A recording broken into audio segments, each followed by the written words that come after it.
Good morning students, myself Rohit Srivastava. Is matter around us pure में हम separating the components of a mixture को study कर रहे थे। Separating the components of a mixture में हमने कई सारे सेपरेशन की टेक्निक पढ़ ली है।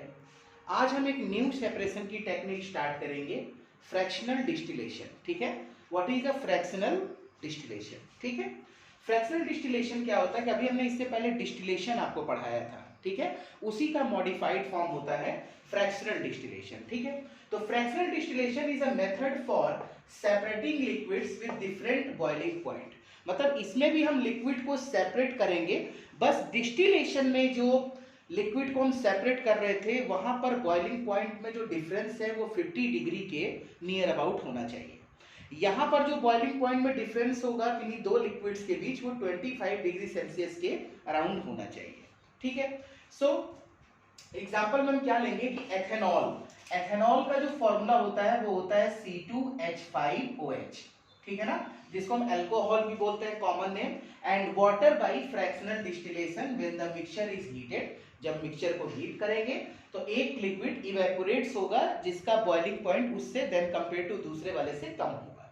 ठीक, तो इसका कुछ कंस्ट्रक्शन हम देखते हैं। यहाँ पर हमने कुछ यहाँ पर फिगर ड्रॉ किया है, डिस्टिलेशन का ही है, सिर्फ इसमें हमने एक फ्रैक्शनेटिंग कॉलम ऐड कर दिया है। ठीक, अब सबसे पहले इसका कंस्ट्रक्शन में क्या हमने लिया, tripod stand, Bunsen burner, distillation flask जिसमें हम उस मिक्सचर को रखेंगे, उस दो मिक्सिबल लिक्विड्स को जिसमें से हमें किसी एक लिक्विड को सेपरेट करना है। ठीक है, यहाँ पर हम एक फ्रैक्शनेटिंग कॉलम लगाएंगे, इसमें एक हम ग्लास की बीड्स रखेंगे, glass beads. Okay, glass beads रखेंगे, ग्लास की छोटी छोटी कांच की गोलियां।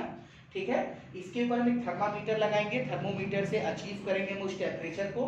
फ्रैक्शनेटिंग कॉलम ये हो गया, और ये हम लगाएंगे वाटर कंडेंसर जो वेपर को लिक्विड में कन्वर्ट करेगा कूल करके, और ये रिसीवर होगा जहां पर हम एक प्योर लिक्विड को कलेक्ट कर लेंगे। ठीक है, अब हम इसके प्रोसेस को देखते हैं कि जैसे ही हम हीट पास कराते हैं इस डिस्टिलेशन फ्लास्क में, तो हम इतनी तेजी से हीट नहीं करेंगे कि जितने तेजी से वो दोनों वेपराइज बहुत तेजी से होगा। ठीक है ना, तो ऐसा करना है कि इन दोनों के टेम्परेचर के बीच वाले टेम्परेचर को हमको रख के ले चलना है जिससे वो अचीव करे। तो अब इसमें जैसे हमने अल्कोहल जो है वो वाटर से जल्दी इवेपोरेट होगा, तो यहां से जब वेपर बन के ये उड़ेगा तो ये ग्लास बीड्स क्या करेगी, उसको सरफेस प्रोवाइड करेगी। सरफेस प्रोवाइड करने का मतलब कि मोर द सरफेस एरिया तो more the rate of evaporation. ठीक है, जब यह वेपर यहां से वापस यहां से जाएगी तो यहां से इस पाइप के द्वारा ये वेपर यहां से होते हुए इस रिसीवर के अंदर जाएगी। तो हम यहाँ पर एक कंडेंसर लगाए हुए हैं जहां से एक water inlet and water outlet का दो मीडियम बना हुआ है। वाटर इनलेट से हम इसके अंदर वाटर देंगे जो इस पाइप को कूल करने का काम करेगा। ठीक है ना, और इस पाइप के अंदर क्या है, वो वेपर्स है जो यहाँ से इवेपोरेट्स हुई है।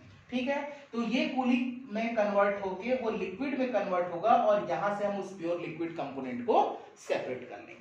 ठीक है, तो ये फ्रैक्शनेटिंग कॉलम यानी फ्रैक्शनल डिस्टिलेशन है, और यहां पर हम दो से ज्यादा भी यूज करते हैं। अगर मैं एसीटोन भी ले लिया तो एसीटोन नेल पेंट रिमूवर में यूज होता है, तो वो जल्दी इन दोनों के कंपेयर में इवेपोरेट होगा। ठीक है ना, और एप्लीकेशन देखते हैं हम, ये क्या लिखा है एप्लीकेशंस, कि it is used for the separation of components of a mixture containing two immiscible liquids that boil without decomposition and difference in their boiling point is less than 25 degree Celsius. मतलब यहाँ पर हमको क्या करना है कि जो बॉइलिंग पॉइंट में डिफरेंस होगा वो 25 डिग्री सेल्सियस होगा। तो ये हमारा था फ्रैक्शनल डिस्टिलेशन। फ्रैक्शनल डिस्टिलेशन में मैंने आपको इतनी चीजें बताई, सिर्फ ये याद रखना कि 50 डिग्री सेल्सियस के नियर अबाउट जो बॉइलिंग पॉइंट में डिफरेंस है वो डिस्टिलेशन में होगा, और यहाँ पर 25 डिग्री सेल्सियस के नियर अबाउट जो बॉइलिंग पॉइंट में डिफरेंस होगा वो यहाँ पर आपको देखने को मिलेगा।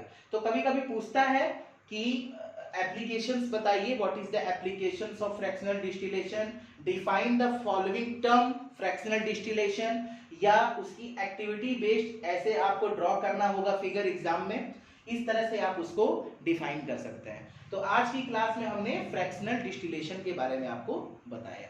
Okay, thank you.